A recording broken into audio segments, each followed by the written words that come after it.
Welcome to Samba Samba. Enjoy the video. You're starting inside Valorant. Open the game and sign in so your profile saves changes.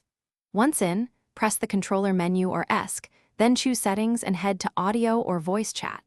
Make sure Voice Chat is enabled first, because language options only appear when voice features are active.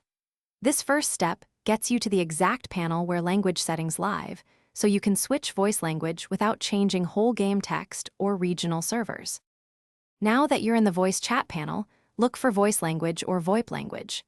Use the drop-down to pick the spoken language you want for agent lines and in-game voice prompts. This is separate from text language.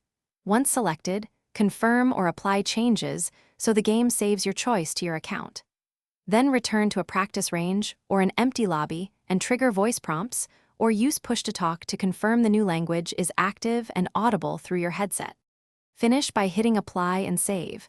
Some platforms need a quick relaunch for voice assets to load, so restart Valorant if you don't hear changes immediately. Make sure your audio output and in-game voice volumes are up, and test in a practice area.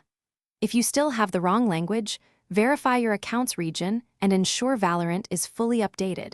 Voice packs sometimes download per region. Troubleshooting tip: clear cached files or reinstall the client only after confirming server region and updates. Thanks for watching. Consider subscribing if we helped you.